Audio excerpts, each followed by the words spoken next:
When it comes to winter, it's always kind of nice to have a little bit of an upper hand. That's why we take time with Storm Teammate to come up with what we think the upcoming winter is going to look like.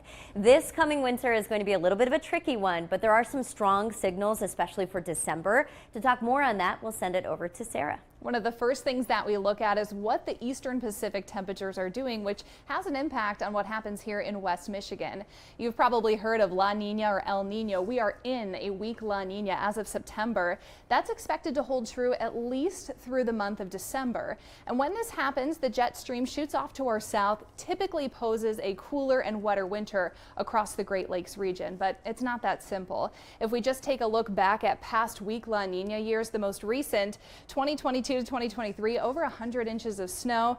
But look, 2016 to 2017 only had 59 inches. So we'll focus in on the month of December. We have a bit more certainty around that month. 7 of 11 years had snowier than average Decembers, with an average snowfall of 30 inches. Now, 2 of those years were the record snowiest Decembers, anywhere from 2000 and 2008, hovering around 54 to 59 inches. And there is a huge variability that takes place, anywhere from 3.7 to 59.2 inches. But we are expecting December to be a snowy month. Very well could have a white Christmas. We'll focus over to Matt more on the temperatures. And chances are that snow is not going to melt. Check out this correlation. When there's a weak La Nina in December, over 90% of those Decembers end up below average, with an average, when you tally all those weak La Nina years up, it's over 4 degrees below average. And the second and third coldest Decembers on record were actually during a weak La Nina.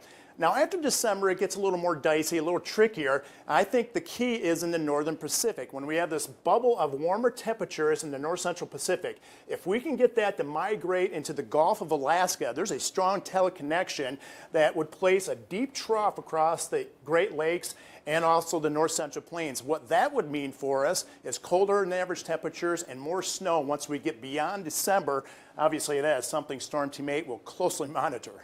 The last few winters, lake effect has really helped to save our snow totals. To do a deeper dive on that, we've got Blake Harms. Yeah, that's right, Ellen. It's been pretty interesting to look at the numbers over the last 3 winters to see how our snowfall has stacked up across the Midwest. We've seen 95% of our average snowfall combining the last 3 winters.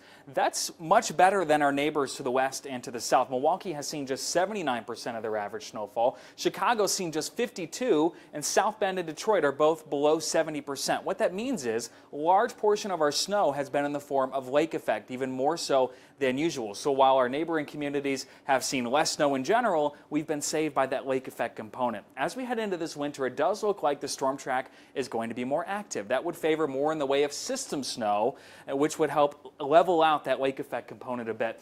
In the last years we've looked at, similar years, there's actually been above average snowfall across the Great Lakes in most of those. That would mean, again, an active storm track for us. That means we're likely to see a more even mix of that lake effect snow and that system snow. Of course, when that polar vortex takes a visit, that means more lake effect for us, Scott. That's right, Blake. We could start off winter with a bang as we continue into the month of December. There's a good likelihood that we'll continue to hold on to that weak La Nina, and that favors a more active storm track as we have the polar vortex disrupted. That looks to bring in more cold air, more snow, a greater likelihood also of a white Christmas. So, of course, we'll continue to track that potential as we close in on the big day. But continuing to watch that as we continue into the start of the winter. Overall, over the past few months, you can see that we've had those cooler than average sea surface temperatures in the eastern Pacific. There is a signal, though, that as we get into the start of 2026, the signal becomes less clear as we have a return out of La Nina toward more of a neutral pattern. So with all that to consider, here are the big takeaways. What's most likely this winter? Snowier than usual December. It's not a guarantee, but it really looks like trends are leaning that way. In addition, it looks like lake effect might actually come to play this year, and we could see some solid system snows on top of that. Finally, it looks like winter shouldn't be lingering into April and May. Very good chance that it's actually expected to wrap on time, at the very least, the end of March. Now, the biggest wild card that's going to keep us busy this winter, the fact that January and February, there are no clear steering trends. That means all these secondary variables will come to play over West Michigan and battle it out for our day-to-day forecast. Remember, no matter what happens, Storm Teammate is going to be with you every step of the way.